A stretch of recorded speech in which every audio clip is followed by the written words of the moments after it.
भारत सरकार और आरबीआई ने वित्तीय समावेशन के लिए कई कदम उठाए हैं। इस दिशा में हाल के वर्षों में सबसे बड़ा प्रभाव जन धन खाते खोलने, प्रधानमंत्री मुद्रा योजना लागू करने और जैम ट्रिनिटी के निर्माण से आया है। समावेशी विकास का लक्ष्य लेकर भारतीय रिजर्व बैंक ने कुछ और नए कदम उठाए हैं। ये पहल सूचना तकनीक की नींव पर लोगों को जोड़ते हुए एक सशक्त और समृद्ध देश बनाने का प्रयास है। आइए जानें ये क्या है। आरबीआई रिटेल डायरेक्ट योजना।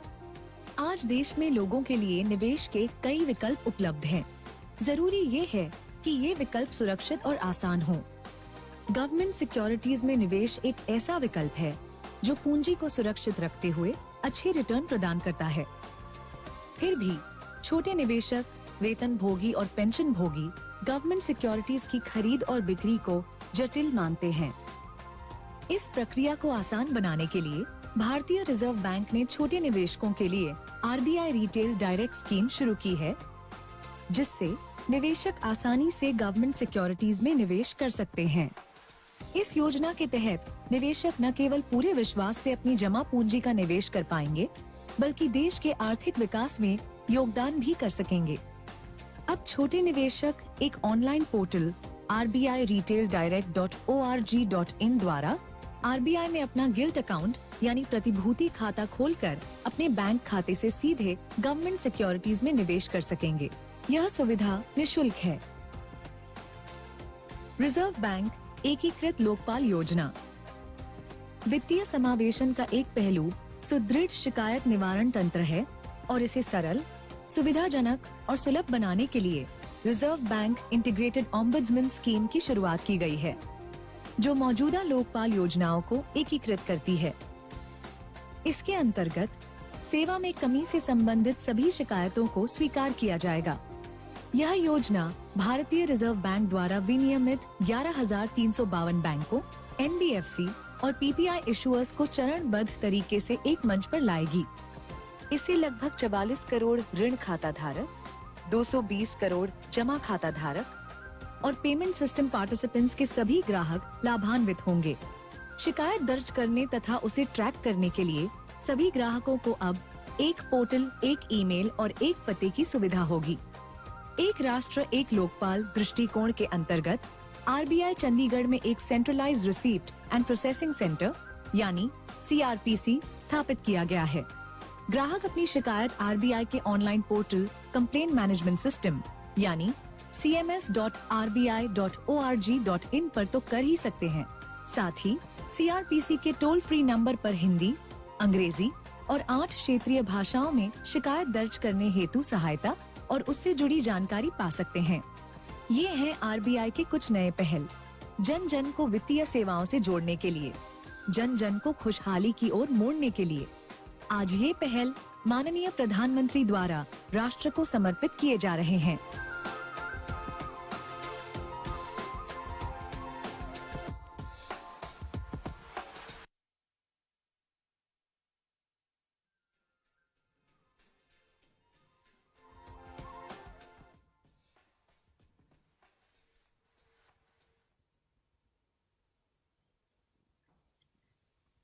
निश्चित ही ये दोनों योजनाएं डिजिटल भारत के फाइनेंशियल इंक्लूजन की ओर बड़े कदम हैं। अब हम माननीय प्रधानमंत्री जी को देश भर से जुड़े लोगों को संबोधित करने के लिए आमंत्रित करते हैं। माननीय प्रधानमंत्री जी।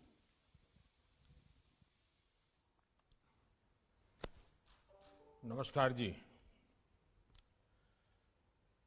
वित्त मंत्री श्रीमती निर्मला सीतारमण जी,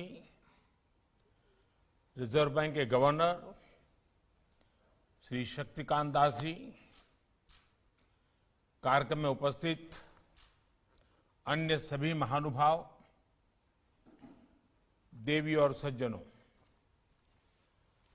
कोरोना के इस चुनौतीपूर्ण कालखंड में देश के वित्त मंत्रालय ने आरबीआई और अन्य वित्तीय संस्थाओं ने बहुत प्रशंसनीय काम किया है। अमृत महोत्सव का ये कालखंड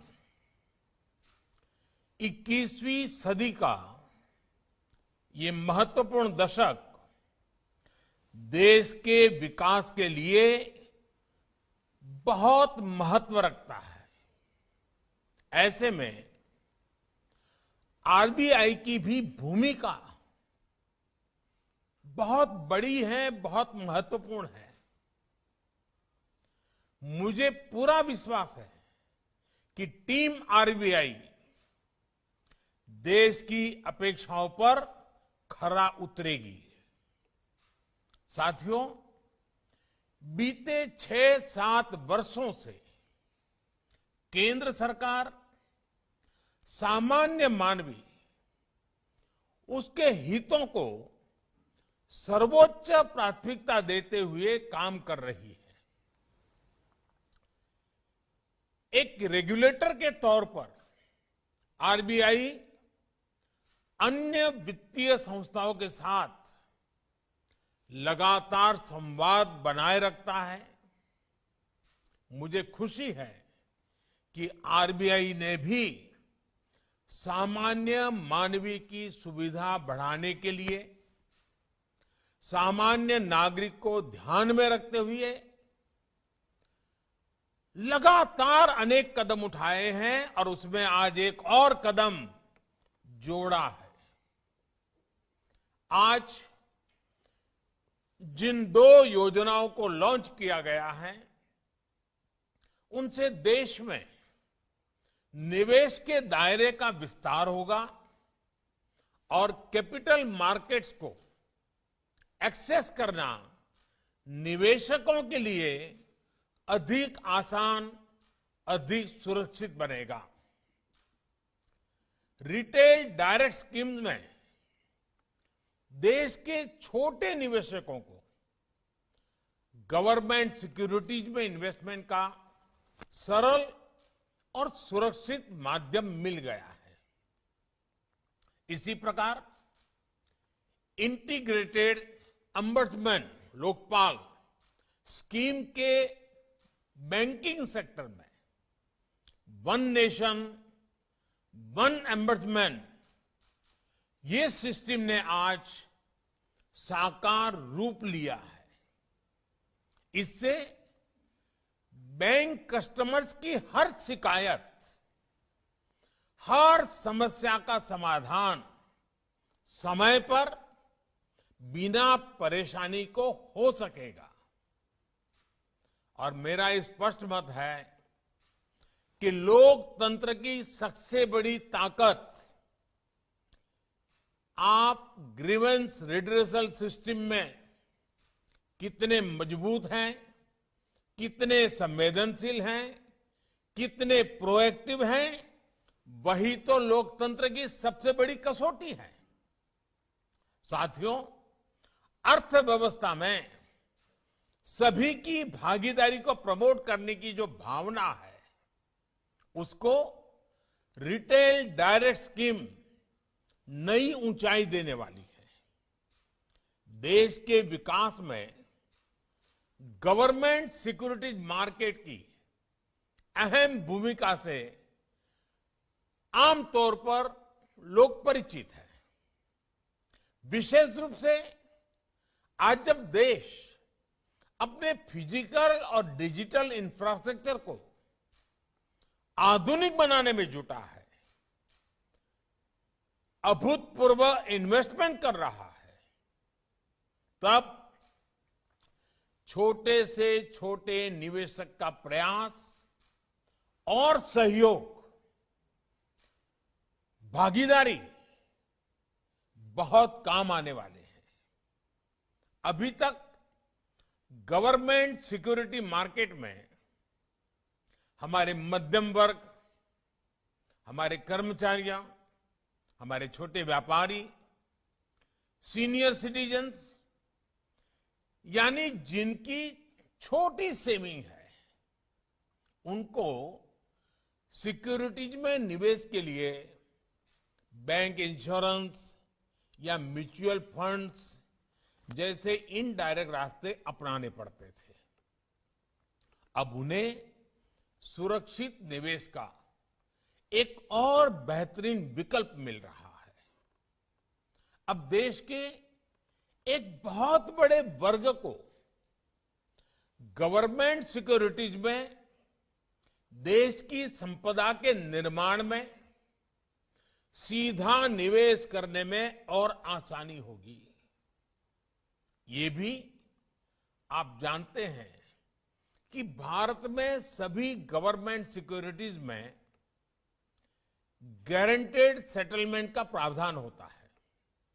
ऐसे में छोटे निवेशकों को सुरक्षा का एक आश्वासन मिलता है, यानी छोटे निवेशक को सुरक्षित निवेश पर अच्छे रिटर्न का भरोसा मिलेगा और सरकार को इंफ्रास्ट्रक्चर के विकास के लिए देश के सामान्य मानवीय की आशा आकांक्षाओं के अनुरूप नया भारत बनाने के लिए जो जो व्यवस्थाएं विकसित करनी चाहिए, इसके लिए जरूरी संसाधन मिलेंगे। और यही तो आत्मनिर्भर भारत के निर्माण के लिए नागरिक और सरकार की सामूहिक शक्ति, सामूहिक प्रयास है। साथियों, आमतौर पर फाइनेंस की बातें जरा टेक्निकल हो जाती हैं, सामान्य मानवीय हेडलाइन पढ़ करके छोड़ देता है, और इसलिए सामान्य मानवीय को बेहतर तरीके से इन बातों को समझना और उनको समझाना, मैं समझता हूं कि आज समय की मांग है, क्योंकि फाइनेंशियल इंक्लूजन की बात हम जब करते हैं तब इस देश के आखिरी व्यक्ति को भी इस प्रोसेस का हिस्सा हम बनाना चाहते हैं। आप एक्सपर्ट्स इन सारी बातों से भली भांति परिचित हैं, लेकिन देश के सामान्य जन के लिए भी ये जानना उनकी बहुत मदद करेगा।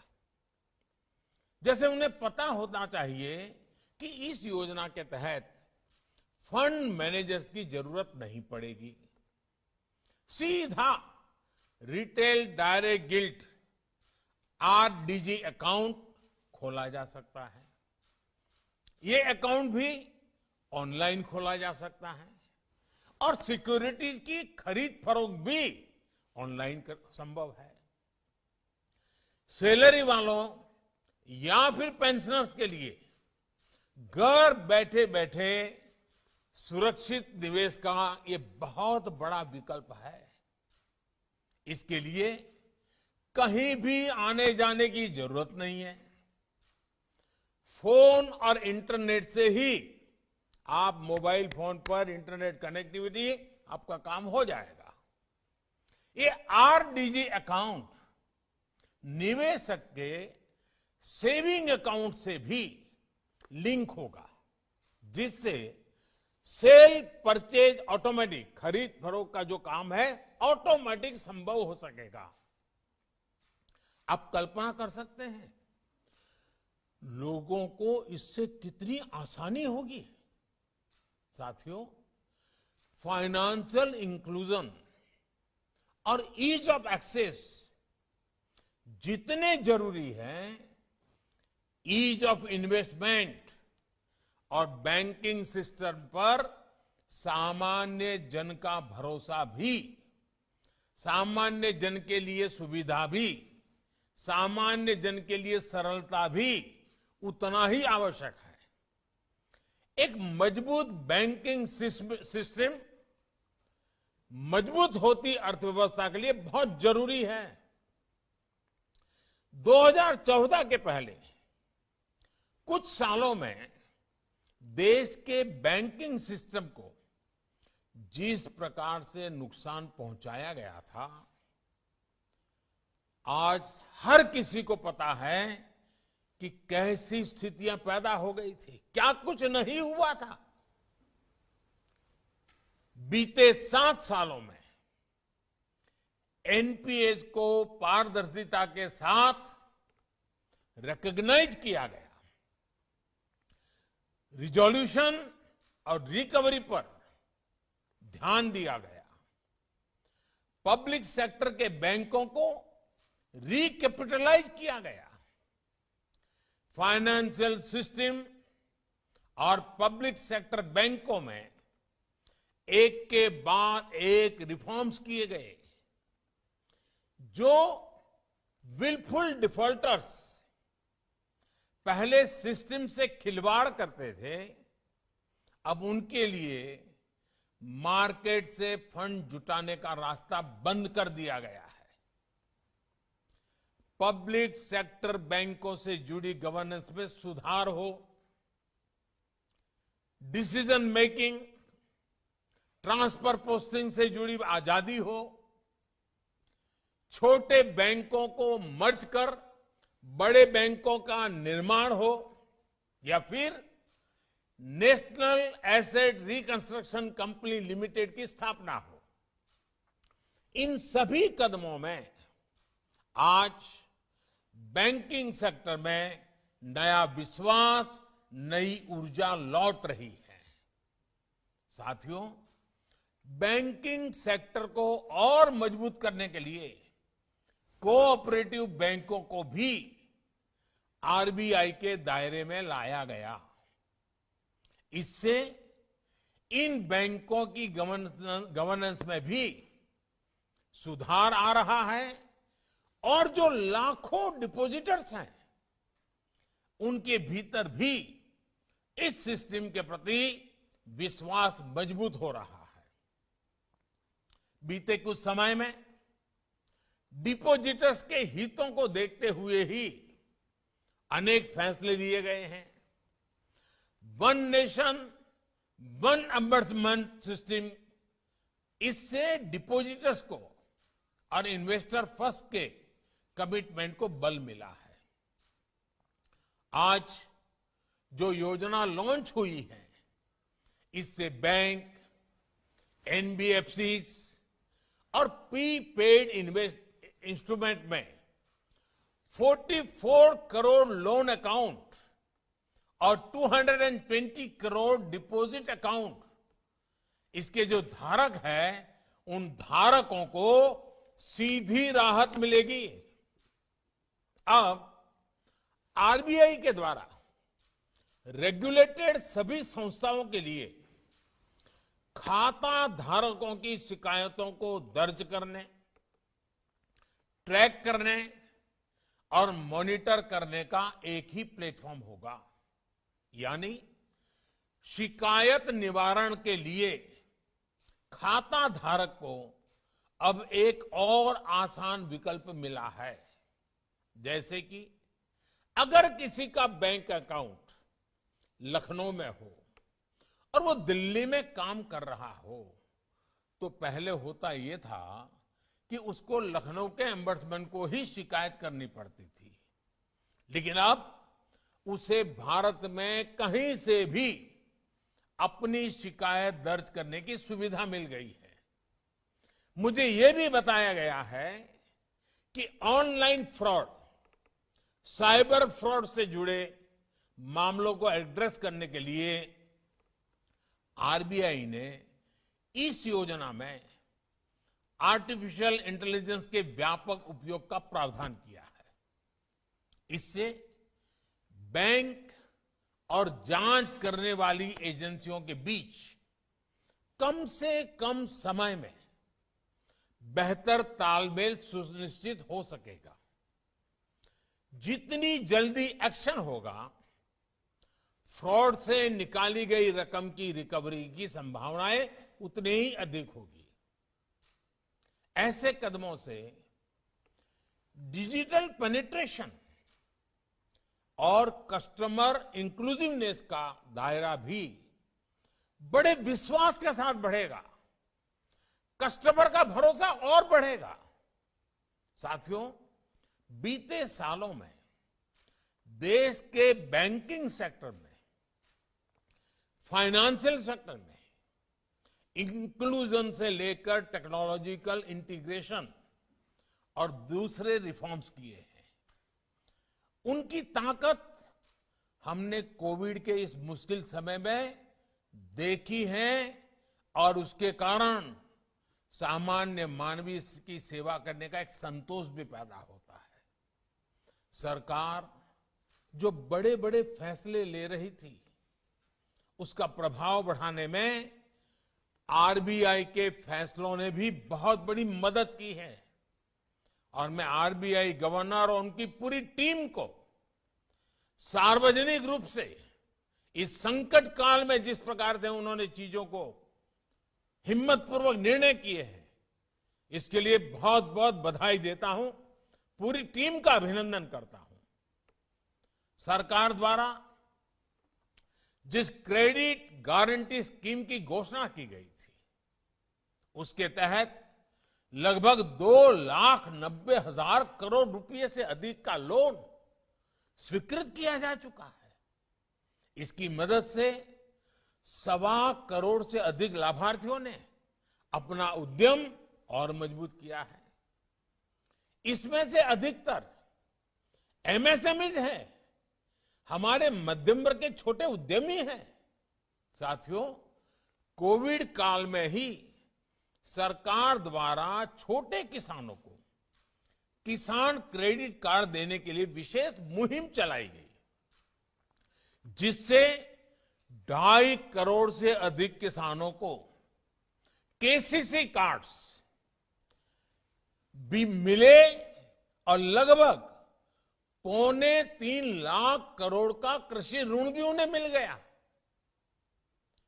पीएम स्वनिधि से करीब 26 लाख स्ट्रीट वेंडर्स को, जो ठेला चलाते हैं, सब्जी बेचते हैं, ऐसे 26 लाख लोगों को ऋण मिल चुका है। और आप कल्पना कर सकते हैं, कोविड का इस संकट काल के बाद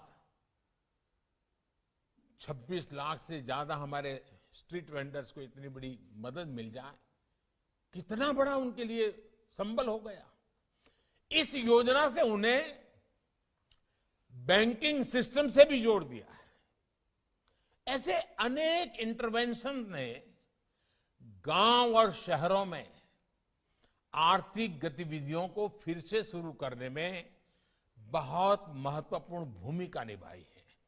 साथियों, 6 साल पहले तक भारत में बैंकिंग, पेंशन, इंश्योरेंस, ये सब कुछ एक एक्सक्लूसिव क्लब जैसा हुआ करता था।